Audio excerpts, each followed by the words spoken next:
Hello दोस्तों, welcome to KKC classes. कैसे हो आप लोग? उम्मीद करता हूँ स्वस्थ होंगे और अपनी लाइफ को एंजॉय कर रहे होंगे। दोस्तों, क्लास 10th का हमारा टॉपिक चल रहा था अम्ल, क्षारक एवं लवण। ओके दोस्तों इस टॉपिक की हम लोग थ्योरी को पढ़ चुके हैं। ओके दोस्तों, जिन दोस्तों ने नहीं देखा है वो 3 वीडियो आप हमारे चैनल पर पड़े हुए हैं, हमने अपलोड कर दिया है। पहले वो टॉपिक आप जाके देख लीजिए ताकि जो हम लोग मोस्ट इंपॉर्टेंट 30 क्वेश्चन करने वाले हैं वो आपको और बेहतर तरीके से समझ में आए। ओके दोस्तों मोस्ट इंपॉर्टेंट 30 क्वेश्चन जो कि आज हम लोग करेंगे, जो कि बोर्ड एग्जाम में कहीं ना कहीं आए हुए हैं। ओके दोस्तों, तो आइए दोस्तों वीडियो की शुरुआत करते हैं। दोस्तों, हम आपको हर क्वेश्चन के लिए 5 सेकंड देंगे। दोस्तों, आप अपने मन में पहले उसका आंसर सोचिए कि क्या होगा और उसके बाद फिर हम उसका आंसर बता देंगे। ओके दोस्तों यह करने से आपको ये पता चलेगा कि मोस्ट इंपॉर्टेंट जो 30 क्वेश्चन लिए हैं, आप उसमें कितने क्वेश्चन सही कर पाते हैं और आपकी तैयारी कितनी अच्छी चल रही है बोर्ड एग्ज़ाम के लिए। ओके दोस्तों, तो आइए दोस्तों क्वेश्चन नंबर 1 से शुरुआत करते हैं। दोस्तों, क्वेश्चन नंबर 1 क्या कह रहा है? एक विलेन का पीएच मान 5 है तो यह विलेन कैसा होगा? आपका ऑप्शन है ए अम्लीय, बी क्षारीय। तो दोस्तों आपका टाइम खत्म हो चुका है। यहाँ पे दोस्तों आपका ए ऑप्शन सही है, यानी कि अम्लीय होगा। एक विलेन का पीएच मान अगर 5 है तो वो कैसा विलेन होगा? अम्लीय होगा। दोस्तों, आपने पीएच स्केल के डायग्राम के बारे में पढ़ा होगा। अगर किसी विलेन का पीएच मान 0 से 7 के बीच में होता है तो वह विलेन कैसा होता है? अम्लीय होता है। ओके दोस्तों, आइए दोस्तों इसके बाद दूसरा क्वेश्चन देखते हैं। क्वेश्चन नंबर दूसरा क्या कह रहा है? शुद्ध जल का पीएच मान है, यानी कि शुद्ध जल का पीएच मान कितना होता है? आपका ऑप्शन ए 14, बी 7। तो दोस्तों आपका टाइम यहाँ पे खत्म हो चुका है। शुद्ध जल का पीएच मान कितना होता है? तो 7 होता है। ओके दोस्तों, इसके बाद क्वेश्चन नंबर तीसरा देखते हैं। क्वेश्चन नंबर तीसरा क्या कह रहा है? धावन सोडा की प्रकृति होती है ए ऑप्शन अम्लीय, बी ऑप्शन क्षारीय। तो दोस्तों यहाँ पे आपका टाइम खत्म हो चुका है। धावन सोडा की प्रकृति होती है बी, यानी कि क्षारीय। ओके दोस्तों, इसके बाद दोस्तों हम लोग चौथा क्वेश्चन देखते हैं। दोस्तों चौथा क्वेश्चन क्या कह रहा है? अम्लीय वर्षा के जल का पीएच मान होता है। आपका ऑप्शन है ए 7 से ज़्यादा, बी 5.6 से कम। तो दोस्तों आपका टाइम खत्म हो चुका है। तो यहाँ पे ऑप्शन आपका बी सही है, यानी कि 5.6 से कम होता है। दोस्तों, अम्लीय वर्षा कब कहलाएगी? जब किसी जल का पीएच मान 5.6 से कम हो जाएगा। ओके दोस्तों, इसके बाद दोस्तों क्वेश्चन नंबर 5वां करते हैं। क्वेश्चन नंबर दोस्तों 5वां क्या कर रहा है? कार बैटरियों के निर्माण में प्रयोग किया जाने वाला अम्ल है। तो option A HNO3, B option H2SO4। तो दोस्तों आपका टाइम यहाँ पे ख़त्म हो चुका है। तो यहाँ पे ऑप्शन बी सही है, यानी कि H2SO4। दोस्तों इसको क्या बोलते हैं? सल्फ्यूरिक एसिड बोलते हैं। ओके दोस्तों, कार बैटरियों के निर्माण में क्या प्रयोग किया जाता है? कौन सा अम्ल? तो यानी कि H2SO4 प्रयोग किया जाता है। ओके दोस्तों, इसके बाद क्वेश्चन नंबर 6 देखते हैं। क्वेश्चन नंबर 6 दोस्तों क्या कह रहा है? प्लास्टर ऑफ पेरिस का रासायनिक नाम है। ऑप्शन आपका है A calcium sulphate hemihydrate, B calcium carbonate. तो दोस्तों यहाँ पे आपका टाइम खत्म हो चुका है। आपका ऑप्शन ए सही होगा, यानी कि कैल्शियम सल्फेट हेमीहाइड्रेट। इसका दोस्तों रासायनिक सूत्र क्या होता है? CaSO4 into half H2O। Okay दोस्तों, इसके बाद अगला क्वेश्चन देखते हैं। क्वेश्चन नंबर 7 देखते हैं। क्वेश्चन नंबर 207 क्या कर रहा है? लिटमस पेपर तैयार होता है। तो दोस्तों आपका ऑप्शन ए है लाइकेन के पौधे से, बी जेरानियम के पौधे से। तो दोस्तों आपका टाइम यहाँ पे ख़त्म हो चुका है। लिटमस पेपर दोस्तों लाइकेन के पौधे से तैयार किया जाता है। ओके दोस्तों, आपका ए ऑप्शन सही है। दोस्तों इसके बाद 8वां क्वेश्चन देखते हैं। 8वां क्वेश्चन क्या कह रहा है? सिरका में कौन सा अम्ल पाया जाता है? तो यहाँ पे आपका ऑप्शन है ए सिट्रिक अम्ल, बी एसिटिक अम्ल। तो दोस्तों यहाँ पे आपका टाइम खत्म हो चुका है। सिरका में जो है एसिटिक अम्ल पाया जाता है। ओके दोस्तों, यानी कि आपका ऑप्शन कौन सा सही हो जाएगा?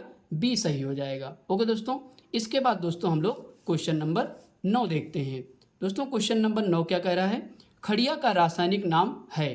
तो दोस्तों आपका ऑप्शन है A calcium carbonate, B sodium carbonate. तो दोस्तों यहाँ पे आपका टाइम खत्म हो चुका है। आपका ऑप्शन यहाँ पे ए सही है, कैल्शियम कार्बोनेट। ओके दोस्तों, कैल्शियम कार्बोनेट का दोस्तों सूत्र क्या होता है, CaCO3 होता है। ओके दोस्तों, इसके बाद दोस्तों क्वेश्चन नंबर 10 करते हैं। क्वेश्चन नंबर 10 क्या कह रहा है, इनमें से कौन सा सूचक नहीं है। तो यहाँ पे आपका ऑप्शन है ए एंटासिड, बी मेथिल ऑरेंज। तो दोस्तों यहाँ पे आपका टाइम खत्म हो चुका है। यहाँ पे आपका ऑप्शन है ए, यानी कि एंटासिड आपका आंसर हो जाएगा। इनमें से यह सूचक नहीं है। ओके दोस्तों, आई होप कि दोस्तों यहाँ तक आपको सारे क्वेश्चन समझ में आ गए होंगे। इसके बाद दोस्तों आगे देखते हैं। तो आइए दोस्तों, इसके बाद हम लोग क्वेश्चन नंबर 11 देखते हैं। दोस्तों क्वेश्चन नंबर 11 क्या कह रहा है, क्षारीय विलयन का पीएच मान है, यानी कि क्षारीय विलयन का पीएच मान कितना होता है। आपका ऑप्शन ए है 7 से कम, बी ऑप्शन है 7 से अधिक। तो दोस्तों यहाँ पे आपका टाइम खत्म हो चुका है। तो यहाँ पे ऑप्शन बी सही है, यानी कि क्षारीय विलयन का पीएच मान कितना होता है, तो 7 से अधिक होता है। ओके दोस्तों, आपको दोस्तों पीएच स्केल के डायग्राम के बारे में पता होगा।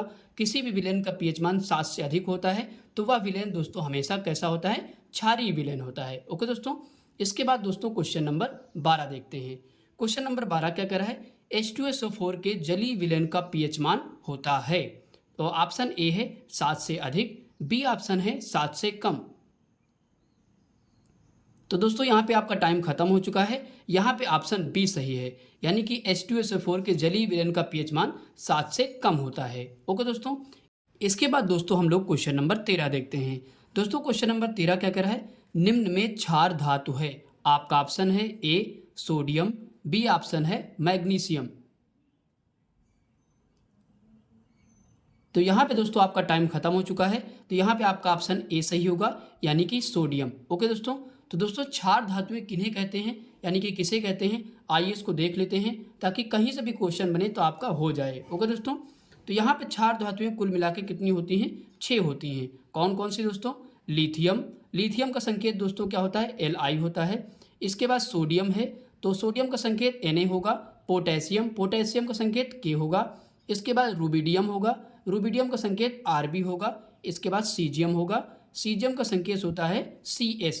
इसके बाद अगली क्षार धातु होगी फ्रांसियम, फ्रांसियम का संकेत क्या होगा, Fr होता है। ओके दोस्तों, इनमें से कोई भी क्षार धातु आपके एग्जाम में आ सकती है, तो इनको ध्यान में रखिएगा। ओके दोस्तों, इसके बाद दोस्तों हम लोग आगे क्वेश्चन पे चलते हैं। क्वेश्चन नंबर दोस्तों अगला है हमारा 14, यानी कि 14। क्वेश्चन नंबर 14 क्या कर रहा है, विरंजक चूर्ण का सूत्र है। ऑप्शन ए CaOCl2, बी ऑप्शन है Na2CO3। तो दोस्तों यहाँ पे आपका टाइम खत्म हो चुका है। विरंजक चूर्ण का सूत्र क्या होता है, CaOCl2। दोस्तों इसका रासायनिक नाम क्या होता है, कैल्शियम ऑक्सीक्लोराइड होता है। ओके दोस्तों, इसके बाद दोस्तों हम लोग क्वेश्चन नंबर 15 करते हैं। क्वेश्चन नंबर 15 दोस्तों क्या कह रहा है, आग बुझाने वाले यंत्रों में प्रयोग होने वाला पदार्थ है। Option A CaCl2, B option Na2CO3। तो दोस्तों आपका टाइम खत्म हो चुका है। यहाँ पे ऑप्शन बी सही है, यानी कि Na2CO3। दोस्तों इसकी जगह पे अगर CO2 भी लिखा होगा तो वह भी आंसर सही माना जाएगा। ओके दोस्तों, इसके बाद दोस्तों हम लोग क्वेश्चन नंबर 16 करते हैं। दोस्तों क्वेश्चन नंबर 16 क्या कह रहा है, निम्न में से मेथिल ऑरेंज में मिलाने पर कौन सा लाल हो जाता है। तो आपका दोस्तों ऑप्शन है ए NaCl, बी H2SO4।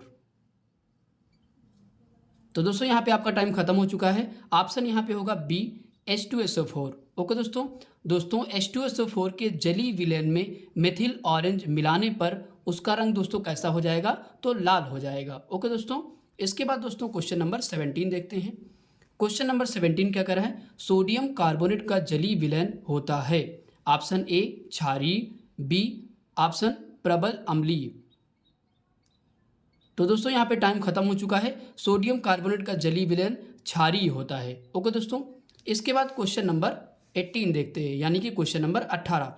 Na2CO3 का प्रचलित नाम है। Option A caustic soda, B option है धावन सोडा।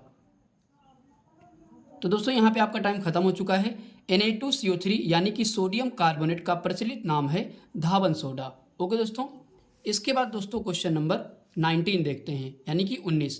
क्वेश्चन नंबर 19 कह रहा है, अम्लीय विलयन का पीएच मान है। ऑप्शन ए 7 से कम, बी ऑप्शन 7 से अधिक। तो दोस्तों यहाँ पे आपका टाइम खत्म हो चुका है। अम्लीय विलयन का पीएच मान कितना होता है? 7 से कम होता है। ओके दोस्तों, इसके बाद दोस्तों क्वेश्चन नंबर 20 देखते हैं। क्वेश्चन नंबर 20 क्या कह रहा है? जल को जीवाणु रहित बनाने के लिए उपयोगी पदार्थ है। ऑप्शन ए फिटकरी, बी ऑप्शन विरंजक चूर्ण या ब्लीचिंग पाउडर। तो दोस्तों यहाँ पे आपका टाइम खत्म हो चुका है। तो यहाँ पे ऑप्शन आपका बी सही है, यानी कि विरंजक चूर्ण या फिर ब्लीचिंग पाउडर। ओके दोस्तों जल को जीवाणु रहित बनाने के लिए हम लोग ब्लीचिंग पाउडर का उपयोग करते हैं। ओके दोस्तों, आई होप कि दोस्तों यहाँ तक आपको समझ में आ गया होगा। इसके बाद दोस्तों अगले क्वेश्चन पर चलते हैं। इसके बाद दोस्तों हम लोग क्वेश्चन नंबर 21 देखते हैं। दोस्तों क्वेश्चन नंबर 21 क्या कर रहा है? Na2CO3 का प्रचलित नाम है। दोस्तों यह क्वेश्चन हमसे रिपीट हो गया है। ओके दोस्तों, फिर भी दोस्तों आप कर लीजिए ताकि आपकी प्रैक्टिस हो जाएगी। Option A baking soda, B option है धावन सोडा। तो दोस्तों यह कर चुके हो तो यहाँ पे ऑप्शन बी सही हो जाएगा, यानी कि धावन सोडा हो जाएगा। ओके दोस्तों, इसके बाद दोस्तों क्वेश्चन नंबर 22 करते हैं। क्वेश्चन नंबर 22 क्या कर रहा है? 25 डिग्री सेल्सियस ताप पर शुद्ध जल का पीएच मान है। ऑप्शन ए 0, बी ऑप्शन है 7। तो दोस्तों यहाँ पे आपका ऑप्शन बी सही हो जाएगा, यानी कि 7 हो जाएगा। ओके दोस्तों, इसके बाद दोस्तों हम लोग अगला क्वेश्चन करते हैं। Question number 23। दोस्तों क्वेश्चन कह रहा है जिंक चूर्ण पर तन सल्फ्यूरिक अम्ल की अभिक्रिया से गैस निकलती है। तो यहाँ पे option A oxygen, B option है हाइड्रोजन। तो दोस्तों यहाँ पे आपका टाइम खत्म हो चुका है। यहाँ पे ऑप्शन बी सही हो जाएगा, यानी कि हाइड्रोजन हो जाएगा। ओके दोस्तों, इसके बाद क्वेश्चन दोस्तों 24 करते हैं। क्वेश्चन नंबर 24 कह रहा है विरंजक चूर्ण का सूत्र है। आपका ऑप्शन ए है Na2CO3 into 10H2O, B option है CaOCl2। तो दोस्तों आपका टाइम खत्म हो चुका है। यहाँ पे विरंजक चूर्ण का सूत्र क्या हो जाएगा? CaOCl2, यानी कि कैल्शियम ऑक्सीक्लोराइड। ओके दोस्तों, इसके बाद दोस्तों हम लोग क्वेश्चन नंबर 25 करते हैं। दोस्तों क्वेश्चन नंबर 25 क्या कह रहा है? बेकिंग पाउडर को गर्म करने पर कौन सी गैस निकलती है? तो ऑप्शन ए Na2CO3 या फिर बी ऑप्शन CO2। तो दोस्तों आपका टाइम खत्म हो चुका है। यहाँ पे ऑप्शन बी सही होगा, यानी कि CO2 कार्बन डाइऑक्साइड गैस निकलती है। ओके दोस्तों, कब? जब बेकिंग पाउडर को गर्म करते हैं तो कौन सी गैस निकलती है? तो CO2 निकलती है। ओके दोस्तों, इसके बाद दोस्तों क्वेश्चन नंबर 26 करते हैं। दोस्तों क्वेश्चन नंबर 26 क्या कह रहा है? खाने के सोडे का रासायनिक सूत्र है। Option A Na2CO3, B option NaHCO3। तो दोस्तों यहाँ पे आपका टाइम खत्म हो चुका है। ऑप्शन बी सही है, यानी कि NaHCO3। तो दोस्तों इसका रासायनिक नाम क्या होता है? सोडियम हाइड्रोजन कार्बोनेट या फिर सोडियम बाइकार्बोनेट। ओके दोस्तों, इसके बाद अगला क्वेश्चन है 27 क्वेश्चन। 27 क्वेश्चन नंबर कह रहा है निम्न में कौन प्रबल क्षार है? Option A KOH, option B NH4OH।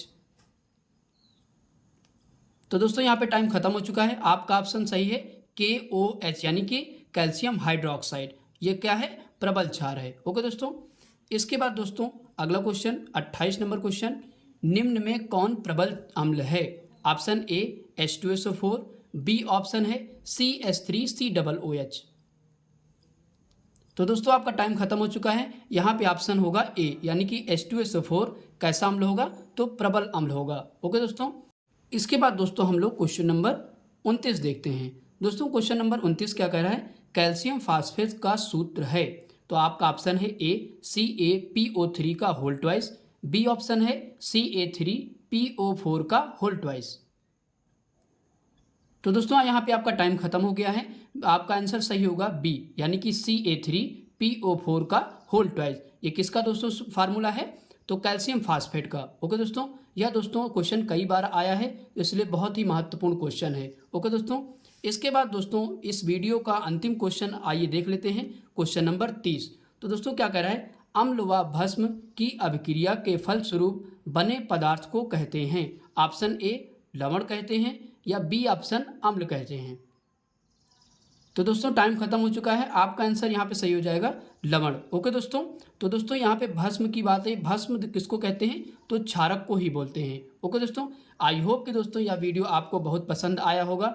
तो दोस्तों आप यह भी बताएं कि कितने क्वेश्चन आप सही कर पाए हैं इस पूरे 30 क्वेश्चनों में। ओके दोस्तों, तो कमेंट करके ज़रूर बताइए।